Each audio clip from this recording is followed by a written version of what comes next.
What's going on, man? We talking about these Colorado Buffaloes in the building, man. Colorado is going to be taking on Kansas in the Big 12 clash, man. It's a lot going on. The how do I want to say this? The Big 12, I'm sorry, the Big 12, the college football ranking show just happened, and Colorado moved up one spot to 16 from 17. If you had a chance to watch Hayes Street, which we just got off of, I clearly stated that they should be ranked higher if they are projected to be into the college football title games so far as the conference games. Then go ahead and rank them boys higher. And if you checked it out earlier, I had Colorado should be ranked number 8. They're 8-2. They should be ranked number 8 because they should be part of it. So anyway, we could definitely talk about that as well. But anyway, I got to get my shirt back on. Yes. Omega Red in the building. Salute Coach Hayes, MVP in the building. Where's the coach shirt? I got to get it, man. I got some things boxed up. Coach doing some moving, so I got some stuff boxed up, man, but we're going to make it happen. I appreciate you, Omega Red, as always. Member in the building. But anyway, like I said, Colorado has done an excellent job. They are 8-2 right now, going into week 13 here of this deal. And their destiny is in their hands, right? And so here's what I will say.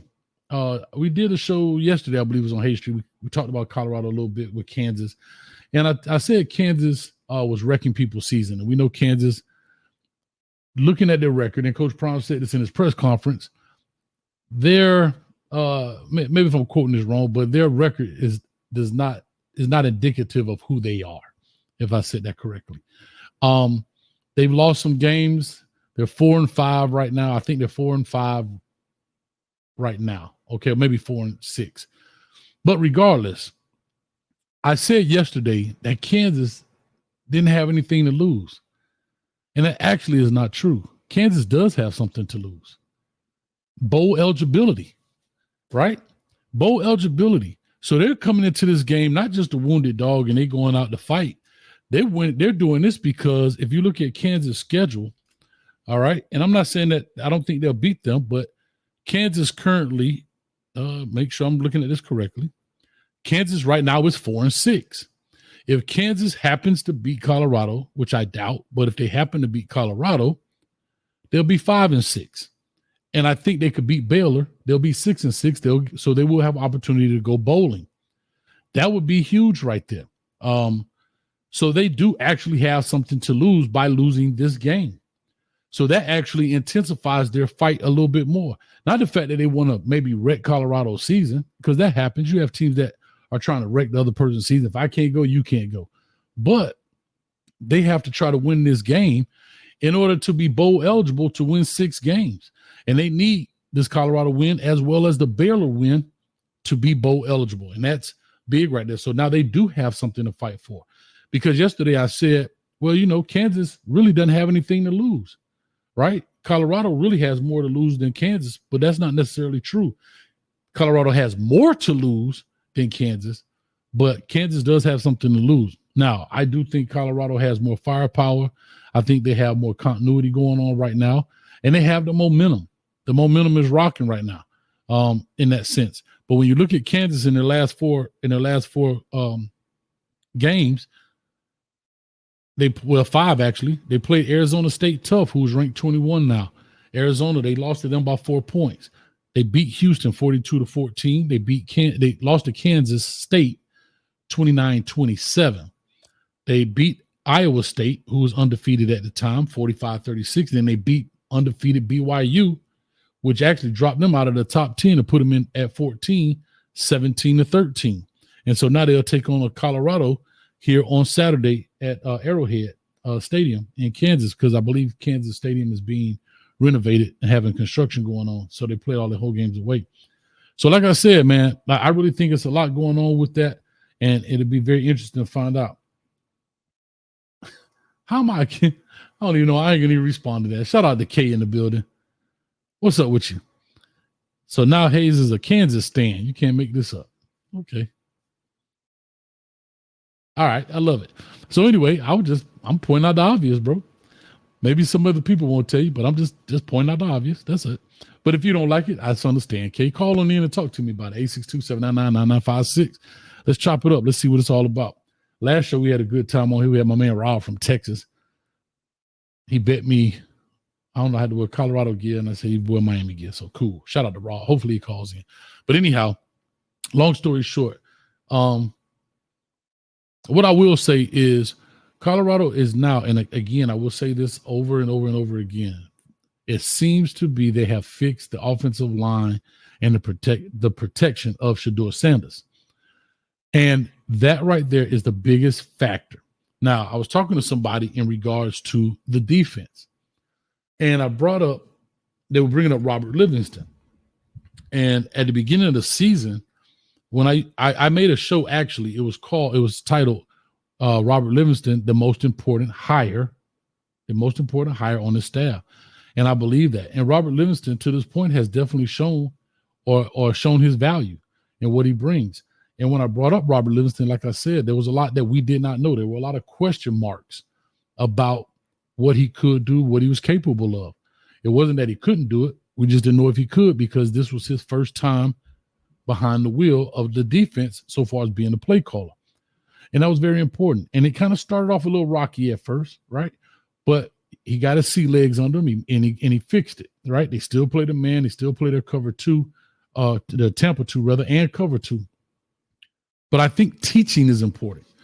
And you don't have to play a ton of things in order to have a good defense. Long as that defense understands what to do in the defense in which you play, you can do a great job. And I think that's what they really focused and honed on. As you watch them, they don't play a bunch of different defenses. But what they do, they understand it and do it well, right? And so I think that's huge right there. What they do it well, and they do it with a lot of understanding. So they don't have to throw a bunch of different defenses, exotic blitzes and zone blitzes and single man blitzes and stunts, right? They do some stunts here and there. They do some single man blitzes. Silman Craig, I think, has really popped off the tape this season for the Colorado Buffaloes, because he's all over the place. He's at safety. He's at, not linebacker, but blitzing off the edge. He's filling into the run game. He's out there covering man. So he is really the guy on that defense that is like Mr. Do-It-All, right? He's that universal tool. He's a screwdriver, a knife, a little, hammer, a saw blade, and everything. Swiss Army knife is really what the word I was looking for. Come on, Hayes, tighten up. But so with that being said, I really believe that Colorado has found their stride. You understand? And I think they can do a great job. Now, they do have BYU predicted to win the Big 12 championship and put them into the playoff bracket. But here's what's interesting. The playoff bracket now has Boise as the 4th seed and BYU down in the mix. And as the rule was explained to me, I got to give Rawhide his credit. Shout out to Raw. He explained, he said, coach, it's not the top 4 and BYU, it's the top 4 of the 5, meaning the Big 10, the Big 12, SEC, ACC, and whoever's the highest ranked out of the G5 level. Well, right now, BYU is ranked lower than Boise. BYU is at 14, as they have them predicted at 14, and Boise is at 12, if I'm not mistaken. Well, let's flip that around. Colorado beats BYU. Well, it'll be, as of right now, looking at the numbers as of today, BYU is 14, Colorado is 16. So even if Colorado beats BYU, I don't know if they'll jump over 12, right? Because BYU is not ranked high enough, in my opinion, to make them jump over 12 unless somebody else loses. But if we took the numbers as they are today, so that means Colorado may not get that bye week, and they may have to play that first round of the playoffs. And as they have it, I believe it'll be Ohio State. So Boise will have the bye, and then Ohio State plays that first week. And then you have BYU or Colorado playing Boise. I'm sorry, I gotta turn this off. Hold on one second. All participants are muted. Sorry about that. And BYU or Colorado will have to play Ohio State first round. And this is based on the bracket that we just saw. And then they will end up playing Boise in the second round. So that'll be very interesting to find out. Real quick, I got a call on the line. Give me 1 second. And let me give a couple of shout outs here to people in the chat. Omega Red said, don't sleep on the Jayhawks. Ham says Kansas has some good DBs to lock down Colorado receivers. Yeah, that was a big projection for them in the beginning. Corey says, I just want to see you to handle this business. If they play ball, Kansas don't have nothing for this team. Colorado offense can be prolific, and they still haven't had a complete game. Okay. Miss Sanchez, what's going on? I just talked about Ohio State, huh? Shout out to Miss Sanchez in the building, Devin Sanchez, mom, Ohio State. So they start throwing stuff at you. Just duck and run. Just duck and run. But Ohio State is, like I said, Ohio State doesn't look to be in that, or doesn't make it into the bye week, but they'll be in there. So that'll be very interesting. Appreciate you stopping by. Kay says Kansas is good and they aren't a bad team, but the problems that plague them to 4-6 is what always shows up every game. Yeah, I'll be honest. I haven't watched a Kansas State. I watched the BYU Kansas game, but I have not watched them all season. And like I said, I was just looking at the record and I'm like, God, they bad. You know, they had Devin Neal, and he still got 1,000-yard rushing already. But I'm looking at them like, man, but as I looked at their schedule, I'm looking at the scores, I'm like, they're not losing by much. Outside of TCU with 11 points, it's 3 points, 4 points, 5 points. I mean, it's less than a touchdown. So that's big right there. Jesse says Bentley needs to work on the rip and wrong arm technique when attacking the guards. Focus on not getting beat on the wheel route out of the backfield by the running back. Yeah, good call right there. And if you haven't seen the Good, Bad, and Ugly, please make sure you go do so.